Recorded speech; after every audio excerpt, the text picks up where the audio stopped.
धन्यवाद अध्यक्ष महोदय। बिना सहकार नहीं उधार त्रिभुवन सहकारी यूनिवर्सिटी 2025 बिल पर हूँ मारा विचारों रजू करूँ छूँ। सहकारी बिल पर अमारी पार्टी नेता राहुल गांधी द्वारा मने बोलवानो मौको आप्यो ए बदल विरोध पक्षना नेतानो पण आभार मानु छूं। माननीय अध्यक्ष श्री, गुजरात में देशनी प्रथम त्रिभुवन सहकारी यूनिवर्सिटी आणंद में स्थापवा माटे एक गुजराती तरीके गौरव अनुभवुं छुं। कारण के आजे देश में 8 लाख थी वधारे सहकारी समितिओ गामडाओं में कार्यरत छे। आ मंडळीओ में लोकोनी सुखाकारी ने आर्थिक इकोनॉमी माटेनु काम एक ग्राम्य स्तरे थई रह्युं छे। 30 करोड़ थी वधारे सभ्यो जोड़ायेला छे। गुजरात में ने देश में गामडाओने आर्थिक रीते रोजगारी आपवा माटे आशीर्वादरूप बन्युं छे। गुजरात में सहकारी माळखुं अने पंचायती राजनी स्थापना पायामां ते वखतनी कोंग्रेसनी सरकार अने ते वखतना कोंग्रेसना नेताओने आभारी छे। गुजराते देशने महात्मा आप्या, सरदार आप्या अने मारा बनासकांठा जिल्ला में बनास डेरीना स्थापक गलबाभाई पटेल आप्या। जे डेरी आज एशिया खंड में सौथी वधारे दूध उत्पादन करती डेरी छे अने त्रिभुवन पटेल जेवा सहकारी चळवळना पिता पण आप्या। आ तमाम नेताओ कोंग्रेसना हता ए वातनुं मने गौरव छे। तमाम नेताओए लोकोनी सुखाकारी माटे संस्थाओनी स्थापना करी। वर्तमान नेताओ आजादी पहला जेम राजा रजवाड़ा में राजाओ पोताना ताबामां आवता तमाम गामोने पोतानी जागीरी मानता, एम वर्तमान समय में जे नेताओ सहकारी संस्थाओं पर कब्जो जमावीने बैठा छे, जे पदों पर बैठा छे, ए सहकारी संस्थाओं ने पोतानी जागीरी माने छे। ए आवनार समयनी अंदर सहकारी माळखा माटे एक पतननी निशानी छे। 1945 ना वर्ष दरमियान आणंदनी आसपासना विस्तारमां दूध कोन्ट्राक्टरो द्वारा दूध एकठुं करीने मुंबई दूध मोकलवामां आवतुं, परंतु राज्य सरकारे दूधना भावमां करेल भाव वधारानो लाभ उत्पादकोने न मळता तेमने असंतोष थयो। आ अंगे सरदार वल्लभभाई पटेलनी सलाह अनुसार खेडूतोए सभा 4 जान्युआरी 1946 ना रोज मोरारजी देसाईना प्रमुख पदे राखवामां आवी, जेमां सहकारी दूध उत्पादक मंडळीओ अने जिला सहकारी दूध उत्पादक संघो संचालित डेरी स्थापना अंगे विचारणा थई। त्रिभुवन पटेल अने अन्य प्रगतिशील खेडूतोए सहकारी धोरणे डेरीनी स्थापना माटे अथाग प्रयत्नो कर्या, जेना परिणाम रूपे खेड़ा जिला दूध उत्पादक संघनी रचना थई अने तारीख 14 डिसेम्बर 1946 ना रोज अमूल डेरीनी स्थापना करवामां आवी। डॉक्टर वर्गीस कुरियरे दुनियाने आ अमूल मार्फत तमाम प्रोडक्शनो आपी अने गुजरात देश अने भारतनु नाम समग्र विश्वनी अंदर रोशन कर्युं। देश में 8 लाख थी वधारे सहकारी समितिओ काम करे छे, त्यारे त्रिभुवन यूनिवर्सिटीना माध्यमथी भविष्यमां जे जिल्ला में सहकारी माळखुं मजबूत होय त्यां सहकारी कॉलेजोनी मंजूरी आपवामां आवे, त्यां विद्यार्थीओने विविध सहकारी संस्थाओनुं मार्गदर्शन आपवामां आवे। तेमां महिलाओ तेमज एससी एसटी ओबीसी नी सहकार विभागनी तमाम संस्थाओमां 50% अनामतनी जोगवाई करवामां आवे। परंपरागत रीते संस्थाओने साथे जे जोड़ायेला लोको होय, जेमनुं योगदान होय, जेमने अनुभव होय, तेमने आ संस्थाना वहीवटमां प्रायोरिटी आपवामां आवे तेवी पण जोगवाई करवामां आवे, जेथी करीने सहकारी यूनिवर्सिटीना ताबामां आवती सुगर मिलो, मस्त उद्योग, दूध संघो, सहकारी बैंको, एपीएमसीओ, सहकारी खरीद वेचाण संघो, महिला मंडळीओ, विविध सहकारी संस्थाओने खेडूतोने मदद माटेनी उजળી તકો प्राप्त થશે। હું આભાર માનું છું યુપીએ સરકારનો।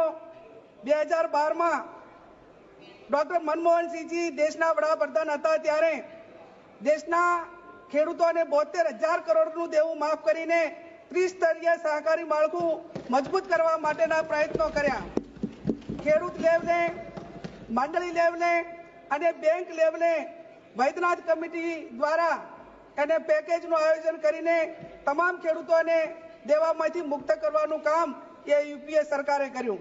વર્તમાન સરકાર એનડીએ કદાચ સહકારી સંસ્થાઓ સાથે જે ખેડૂતો સંકળાયેલા છે, જેમના ઉપર કરોડો રૂપિયાનું દેવું છે, આ દેવું એનડીએ સરકાર માફ કરશે તો એમને પણ અમે અભિનંદન આપીશું। માનનીય અધ્યક્ષશ્રી, ભૂતકાળની સરકારે લાંબી દ્રષ્ટિના કારણે શ્વેત ક્રાંતિની સ્થાપના કરી। આજે ગરીબ અને મધ્યમ વર્ગ, પશુપાલકો અને રોજગારની સંસ્થાઓ બની છે।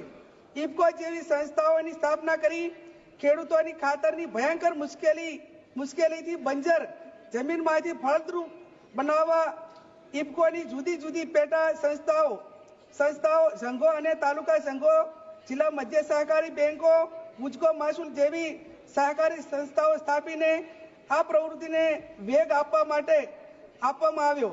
વર્તમાન સમયમાં ગુજરાત જેવા રાજ્યમાં સહકારી વિભાગની ચૂંટણીઓમાં મેન્ડેટ આપવા માટેની જે વ્યવસ્થા શરૂ કરવામાં આવી છે, તેના કારણે સહકારી પ્રવૃત્તિઓ મૃતપ્રાય થતી જાય છે।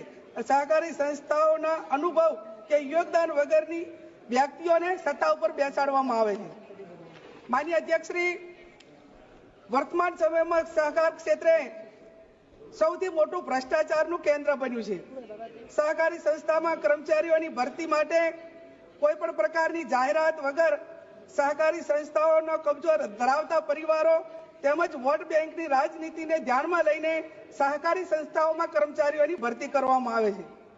માનનીય અધ્યક્ષશ્રી, ત્રિભુવન યુનિવર્સિટીમાં ખંડ 8માં જણાવ્યા મુજબ કોઈ પણ ધર્મ, કોઈ પણ જાતિના લોકો માટે ખુલ્લું રહેશે તે વાસ્તવિકતાની પરિપૂર્ણ થતું નથી।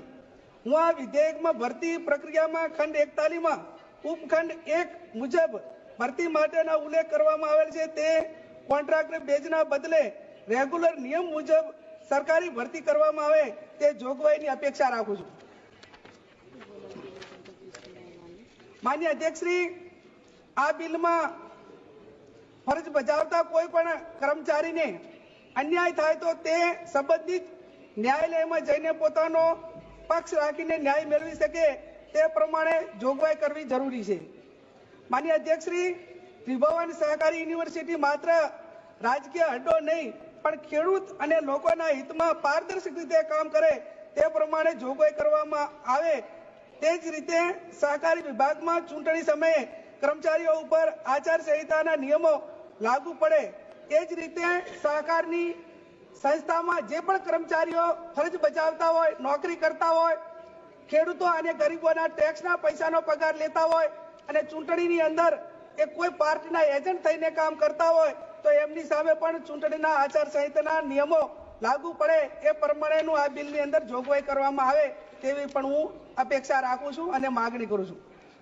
ભૂતકાળની સરકારોએ સહકારી સંસ્થાઓની ચૂંટણીમાં જે રીતે લોકોના યોગદાન, અનુભવ અને બિન રાજકીય પ્રતિનિધિને તેમને તક આપવામાં આવતી, પેટા કાયદાની જોગવાઈ મુજબ તેમને તક મળતી, સંસ્થાના નિયમો પ્રમાણે સભાસદ બનાવવામાં આવતા।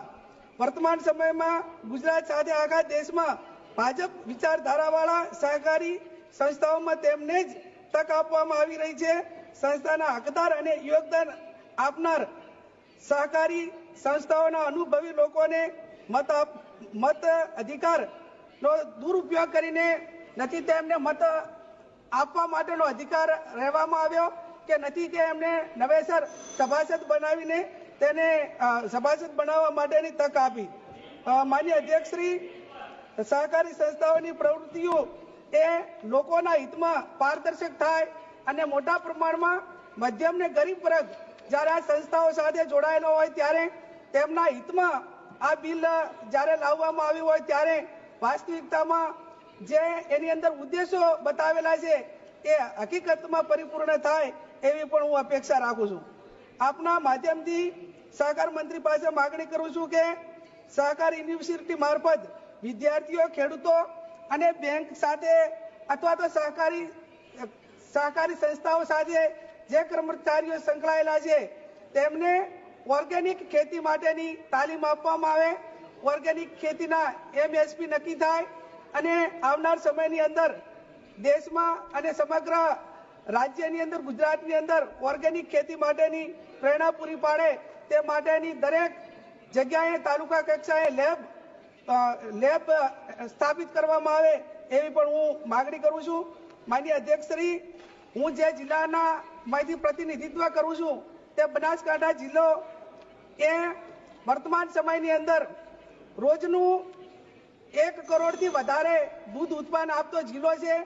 તો જ્યારે પણ જેમ પ્રથમ સહકારી યુનિવર્સિટી ગુજરાતમાં બનાવવામાં આવી એ જ રીતે જ્યારે સહકારી કોલેજ બનાવવામાં આવે ત્યારે બનાસકાંઠાને એની અંદર પ્રથમ હરોળમાં લેવામાં આવે, એની પસંદગી કરવામાં આવે અને આ કોલેજની અંદર સહકારિતા વિષય દાખલ કરીને એને માન્યતા આપવામાં આવે એવી પણ હું આજે મંત્રીશ્રી પાસે આપના માધ્યમથી અપેક્ષા રાખું છું।